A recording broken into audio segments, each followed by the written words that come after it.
Hola, buenos días. Les saludo a Gustavo de Darlux. El día de hoy vamos a hablar sobre nuestra nueva cinta de 110 directo a AC. Entonces, en primera instancia, vamos a conocer o vamos a recordar cómo es que funciona la cinta de 12 voltios en DC, para luego, entendiendo esto, conocer el funcionamiento de la nueva cinta. Bien, concentrémonos en DC. Aquí tenemos un pedazo de cinta que es el mínimo corte y esto se repite nada más en todo el rollo de la cinta de 12 voltios. ¿Qué nomás tenemos aquí dentro de esta cinta? Tenemos entonces aquí son los patch de inicio o de alimentación, donde que estaría representado en nuestro diagrama por esta fuentecita donde que alimentamos con los 12 voltios. Y luego vemos que tenemos 3 LEDs en este caso, y sería entonces los 3 LEDs que tenemos acá. Y por último tenemos este elemento que es una resistencia.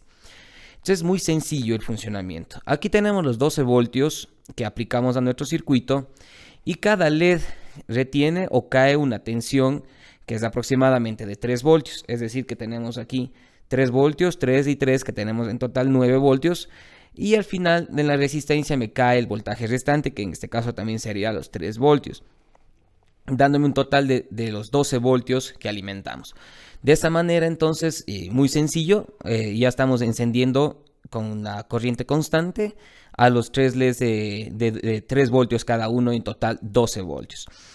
Este es el funcionamiento de la cinta de 12 voltios y es lo mismo en la cinta de 110.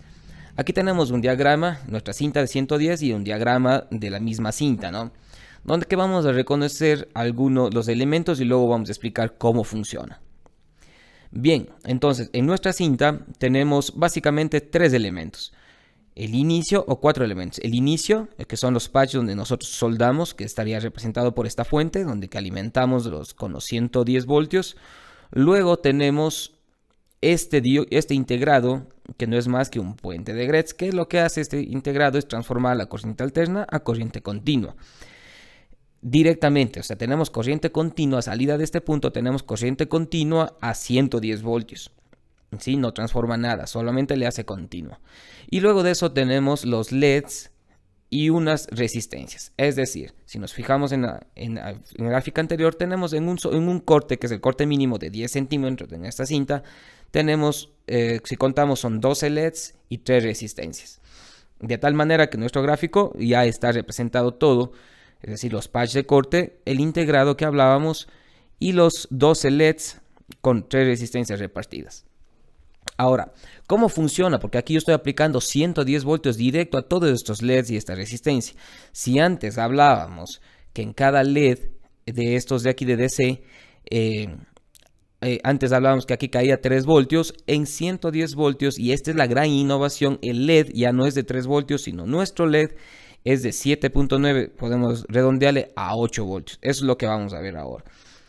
Nosotros hemos hecho mediciones, aquí están los gráficos, con un multímetro hemos medido el voltaje en el LED y podemos verificar que el LED tiene 8 voltios y esa es la gran innovación. ¿Por qué? Porque al tener yo 8 voltios por cada LED, al multiplicar por 12, voy a tener un total de 96 voltios, es decir, ya casi llego a los 110 de nuestra fuente, 110, 120, dependiendo de dónde estemos en la red. Pero ya casi llegamos, tenemos 96, es decir que en la resistencia se me está quedando el resto de voltaje. Aquí en este gráfico estamos viendo cómo aquí tomamos la medida de las resistencias del voltaje y tenemos 6.6. Es decir, aquí está nuestro cálculo. 8 voltios de cada LED por los 12 LEDs tenemos 96 voltios, más los 6.6 que cae en cada resistencia por 3 resistencias que tenemos en el circuito me da 19. Sumando me queda un total de 115 voltios. Es decir que a mi cortecito de cinta yo le estoy alimentando con 110 voltios y en cada LED me cae 8 voltios y en cada resistencia 6.6 voltios. Es decir que en toda la cinta yo tengo, la mayoría de la cinta está compuesta por voltaje, o yo tengo voltajes de 7 y 6 voltios. Es decir, no tengo ningún problema en tocar ese voltaje, porque ese voltaje es pequeño, 7, 8 voltios es pequeño, ¿no? Ni siquiera lo vamos a sentir. En donde vamos a tener 110 voltios es justamente en los patches de corte y en el integrado.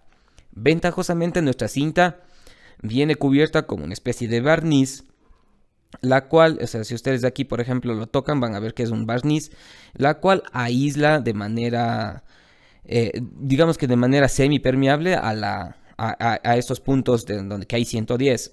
Es por eso que, si bien lo aísla, nos ayuda con la seguridad, pero sí hay que tener cuidado porque fácilmente ese barniz se puede salir al roce con alguna superficie. Pero ese es el único punto donde tenemos que tener cuidado. El resto de la cinta, como explico, y aquí en este gráfico estamos tocando a la cinta, los LEDs, no pasa nada porque así nos transmite energía. Estamos hablando que es un voltaje de 6 u 8 voltios, voltaje que no sentimos. Bien, vamos a ver cómo es que está constituida una cinta internamente. Entonces, aquí hemos raspado, hemos tratado de sacar todo el aislamiento que tiene para poder entender cómo funciona nuestra cinta 110. Nuestra cinta tiene dos capas donde que tenemos la primera capa, la parte de abajo, como se observa, tenemos dos laminitas de cobre que son los buses donde que llevamos los 110 hacia toda la cinta, ¿no? Entonces, arriba, luego separado por una mica, aquí no sé si en la foto se logra ver como una micra transparente, encima entonces de esta mica tenemos otras pistas de cobre donde que alimentan a los LEDs, tal cual como el diagrama que le acabamos de mostrar, solamente son LEDs en serie. Entonces, como ustedes ven, los 110, ¿dónde están? Están abajo en las pistas, y estas pistas están recubiertas por abajo con esta mica blanca, aparte viene la cinta doble faz, por abajo está súper cubierta, y por arriba tenemos entonces a la mica esta transparente, y arriba ya tenemos una circuitería que, como explicamos antes, es de 6 a 8 voltios. Entonces, como ustedes ven, constructivamente la cinta 110 también está pensada como para dar la protección necesaria a la gente que está manipulando esta cinta. Sin embargo, sí hay que tener cuidado y hay que tener algunas recomendaciones que estamos hablando aquí para que ocupar de manera segura la cinta de 110. Cuando nosotros soldamos a las cintas, ahí nosotros vamos a quitar totalmente el barniz que protege en algo a los patches de corte o a los patches de suelta. Entonces aquí sí tenemos que tener la precaución de colocar ya sea un termo encogible o una cinta aislante. Siempre cuando nosotros hagamos una suelda, colocar entonces una cinta aislante o como digo un termo encogible para pues aislar ese punto que ya quedó descubierto. Así como cuando hacemos un corte al final, o digamos que el rollo viene de 5 metros, pero yo necesito solo 3, hago un corte. Cuando yo hago un corte ya los patches de suelda me quedan descubiertos y ahí yo tengo que colocar también una cinta aislante. De esa manera nosotros ya estamos protegiendo a las personas de la cinta 110 que, como les digo, si bien tiene sus precauciones, pero vamos a tomar nosotros medidas aún más para hacer que el uso seguro de estas cintas. Además, nosotros recomendamos la cinta de 110 ocuparlos en lugares como por ejemplo en tumbados cuando están dentro de perfiles, porque ahí pues no acceden para nada a las personas, y cuando hacemos doble fondos, que también en doble fondos pues está en el tumbado y para nada llega una persona a acceder hacia las cintas, y con cuidado cuando son por ejemplo en usos como muebles, porque en este caso al ser un mueble tenemos que tal vez una persona vaya a limpiar un polvo o vaya a hacer un movimiento con, no sé, de pronto con alguna, no sé, un artefacto metálico. Entonces puede ser que choque a nuestras cintas de 110 y ahí sí podemos tener de pronto un problema, porque justo puede ser que choquen en los pads de corte, que es mínima la probabilidad, pero puede ser que ahí tengamos un problema. Entonces, con cuidado en esos lugares, pero en el resto con mucha seguridad, tomando en cuenta el tema de 110 en los puntos, en los patches de suelda. Otra cosa que debemos tomar en cuenta es que todos los LEDs necesitan una disipación de calor, así como los reflectores tienen la carcasa, estas luminarias o incluso los más básicos como dicroicos y focos disipan calor a través de su carcasa. Las cintas LED, tanto de 12, de 24 o 110 voltios, también generan calor. Es por el propio funcionamiento del LED. Todo LED, como está demostrado con los anteriores luminarias más convencionales, todo LED genera calor y tiene que ser disipado. Por eso que se recomienda la cinta siempre ocupar sobre los perfiles que, aparte que disipan el calor, nos dan el aspecto bonito de una raya continua de luz. Y por eso que los perfiles son siempre de aluminio, porque el aluminio es un buen material conductor del calor, disipador de calor. Si no, los perfiles se hicieran de plástico, pero el aluminio en cambio cumple la función de disipador de calor. ¿Sí? O si no ocupamos un perfil LED, al menos debemos colocar sobre de pronto una platina, un ángulo o cualquier artefacto alargado que tengamos de aluminio, que es el mejor metal conductor del calor, para disipar el calor que tiene las cintas LED. Ahí nosotros vamos a asegurar que las cintas van a durar de largo.